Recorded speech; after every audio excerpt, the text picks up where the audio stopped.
ki nga xam ne citoyen la dëkk ci zone boo xam ne dafa jàpp ne zone boobu dañ ko agressé am na ay droits yoo xam ne moom lañ ko may. Donc pour résumer sur cette problématique des forêts classées ak lépp li ngeen fi wax, il y a deux responsabilités du président de la République qui classe et qui déclasse, et il y a une responsabilité du ministère de l'Environnement. Ñoom ñëpp seen liggéey bu ñu koy def dañ koy def ci ay procédures yoo xam ne c'est documenté. Képp ku ci am contestation mën nga ñëw au ministère de l'Environnement et de la Transition écologique ñu jox leen ko. D'ailleurs ni ma leen di defalee un document sur les questions yi ngeen posées à travers vos fiches, on a un document déjà prêt boo xam ne dafay couvrir toutes les questions conflictuelles au niveau national, comme ni ngeen waxee Orescom, ñeneen wax Holding Gueye, ñeneen wax la cimenterie de Bargny. On a un document consolidé boo xam ne toutes ces procédures conflictuelles dañ ko ci consigné, mën nañ leen ko jox boo ñëwee di nga xam fan la procédure bi tollu, lan moo tax ñu joxe ko, lan mooy les droits des citoyens, etc., etc.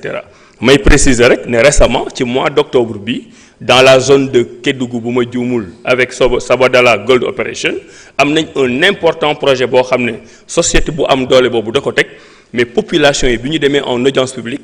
dañ ko rejeté pour une deuxième fois il y a à peine un mois et demi, parce que dañu jàpp ne en termes de pollution cette société-là n'a pas pris les dispositions nécessaires. Donc cela veut dire qu'on n'est pas dans une situation où l'État se met en situation de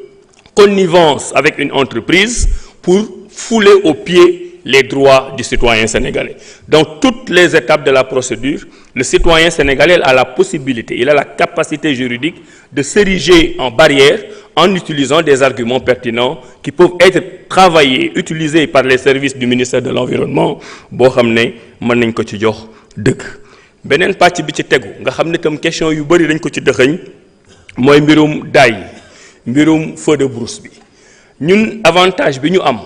te des fois aussi problème lay doon au niveau du ministère de l'Environnement mooy dañu am compétence partout dans toutes les régions du Sénégal, dans tous les départements du Sénégal. te fi ñu toll nii nag ñun suñu saison feu de brousse dafa dugg. Yàlla def na ñu am nawet boo xam ne ñu ngi ciy sant yàlla. Actuellement le tapis herbacé est beau et la faune s'est régénérée. Donc taw na am nañu ñax bi xaw na kawe.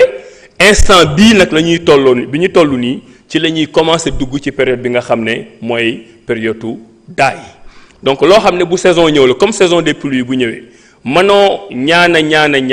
wala nga jël sa ay matukaay ba ni taw du am, taw moom dina am. Li nga mën a def mooy bu taw amee nan ngay aaree askanu Sénégal ak quels que soient les efforts qu'on fait dafa am une saison des feux de brousse te saison yooyu ci lañ toll. fi mu nekk nii ci début saison bi lañ am on a déjà 91 cas de feux de brousse yoo xam ne c'est déjà recensé, notamment un peu dans la région du centre et surtout dans la région du nord. Mais foofu le ministère de l'Environnement et de la Transition écologique à travers la direction des eaux et forêts am nañ habitude liggéey ci loolu, c'est leur marronnier parce que chaque année dafay am ay feux de brousse. Donc ñoom am nañ un dispositif boo xam ne c'est basé sur une approche communautaire qui leur permet de faire face. ñu ngi ciy liggéey waaye terewul nag dégâts yi bari na. Li tax dégâts yi bari mooy dañu amul moyen. Sànq maa ngi tooñ le ministre des Finances ma ne ko honorable député yi fi jël parole ñoom ñëpp bu ñu waxee ba pare ku nekk sa bëgg-bëgg bu doon dañu ko nar a satisfaire dañuy jël budget du Sénégal yëpp ñu jox ko ministère de l'Environnement et de la Transition écologique. Et je comprends d'ailleurs pourquoi l'honorable député Ayib Daffé parle de ce ministère de l'impossible. Mais dans le mot impossible, il y a le mot possible et nous allons faire de notre mieux pour que vos préoccupations soient prises en charge. Eaux et forêts dañu amul moyen ay jàmbaar lañ ñu ngi liggéey waaye dañu amul moyen. Benn exemple rek laa leen di jox ak benn chiffre boo xam ne li muy wane dafa bari. Tey fi ñu toll nii saison daay yi commencé na, saison feu de brousse commencé na. Lan la eaux et forêts soxla pour faire face à ces feux de brousse mooy 202 unités.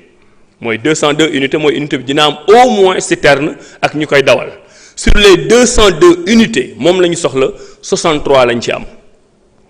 Xam ngeen ne loolu yéeme na nga soxla 202 nga am 63 yooyu tey moo fi nekk. Am na même zone yoo xam ne Sédhiou benn unité moo fa nekkoon, unité boobu dafa nekk tey actuellement en panne. donc ça pose un réel problème de moyens ma leen koy wax aussi puisque peut-être ren weesu na mais boo leen ñuy nattalaat waa ministère des finances ak honorable député yi ngeen xam ne ci biir direction environnement dafa am ay ministères yoo xam ne dañu am dayo parce que direction eaux et forêts dafa am doole dafa rëy mais malheureusement amuñu moyen donc comme je vous ai dit tout à l'heure quand on n'a que 63 unités opérationnelles sur un besoin réel de 202, naturellement il y aura des feux de brousse, naturellement on mettra en place des pare-feux, naturellement on va requérir la collaboration des collectivités locales et des chefs de village, mais naturellement il y aura des feux de brousse et on perdra des milliers et des milliers d'hectares. Donc ñu ngi def lu ñu mën waaye bu ñu amoon moyen loolu dina gën a yomb. am na tam beneen pàcc boo xam ne dafa dëxëñ ay questions yu bari mooy mbirum feu de bois mbirum charbon ñi ci wax bari na mbirum trafic de bois dafa am ñaari aspect yoo xam ne moom la ñu war a comprendre am na une coupe autorisée de bois ñoo xam ne le ministère daf lay joxe une autorisation suivant des quotas nga jël li nga xam ne dañu jàpp ne boo ko dindee ci alam bi du ko yàq parce que nit tam soxla na exploitation am ci këriñ am ci leneen. C'est l'occasion d'ailleurs pour répondre à une question qui a été posée par l'honorable député Tahirou Sarr ñun ñi nga xam ne ñoom la ñuy jox ay autorisation ce ne sont pas des personnes physiques du Faye du Mbeng du Diouf du Diakhaté ay personnes morales maanaam GIE lañ koy jox wala société bon ñooñu nag bu ñu leen ko joxee ba pare ñoom ni ñu koy utiliser loolu bon c'est pas sous nos radars te maîtriser wuñu ko mais je pense que c'est une information boo xam ne jaroon na quand même ñu partager ko donc autorisation de coupe de bois naturellement am na suivant des quotas qui préservent la faune et la flore mais aussi li nga xam ne nag bu ñuy wax souvent trafic de feu de bois bi mooy li am côté zone Casamance ak jàpp côté Gambie nga xam ne c'est un trafic boobu metti woon na Sénégal dem ba criminaliser ko parce que dañu jàpp ne économiquement li ñu ciy perte dafa bari mais aussi du point de vue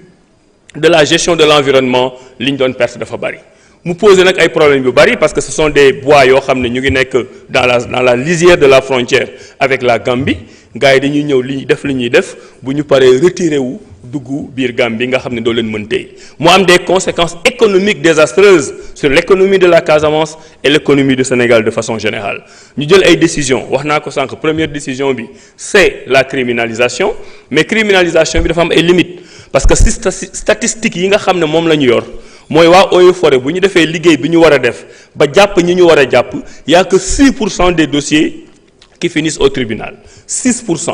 dafa mel ni ñu la téeméeri nit ñoo ci jàpp 6 ñi ñooy dem tribunal te ci biir 6 ñooñu ñu ci bari dañ leen di bàyyi encore donc dafa am benn travail extrêmement important d'anticipation boo xam ne moom le ministère de l'environnement di def mais derrière dafa am un petit problème de justice de sanction boo xam ne dafay tax ñi nga xam ne ñooy def trafic boobu duñ leen dissuader bi ñu demee ba ci biir on a une convention avec les forces armées c'est dans le cadre d'une loi d'ailleurs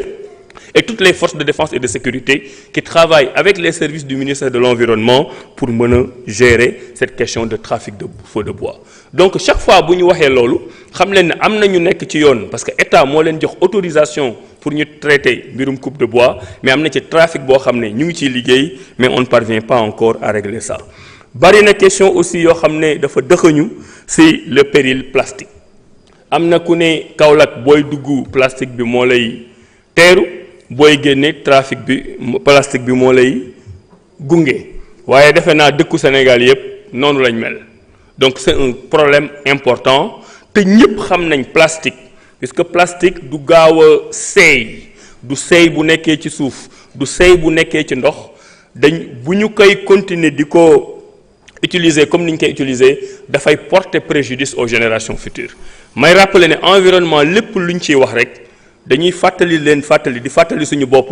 ne c'est une lutte c'est un combat perpétuel contre l'immédiateté et l'égoïsme des générations actuelles parce que génération bu ñëw dafa am loo fi fekk loo xam ne moom ngay dundee mais dafa war a am aussi loo transmettre say doom ak sa ay sët pour ñoom ëllëg ñu am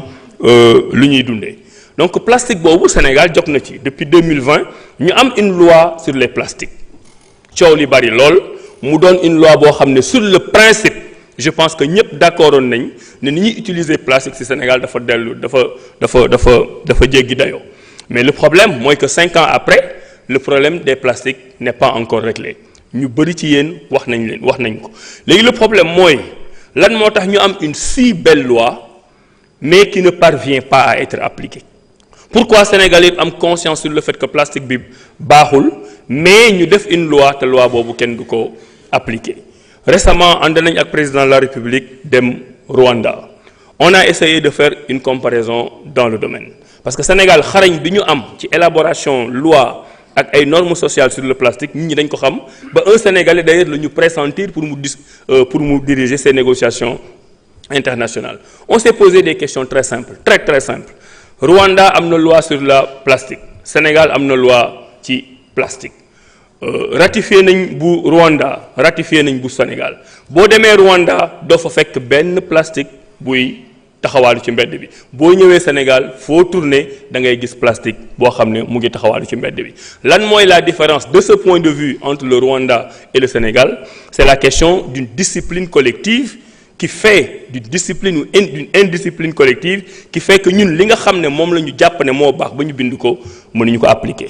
donc ñun ñu ngi ciy liggéey am na tam benn élément économique boo xam ne waruñu ko fàtte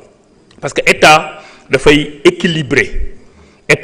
équilibrer différents intérêts dinaa ci ñëwaat bu ci kanamee tey jàpp nañ ne li tax ci loi plastique bi mënuñu ko appliquer au Sénégal parce que Sénégal ba tey dafa am 2000 unités 2000 defe naa mooy ñaari junni unité industrielle mooy ñi di defar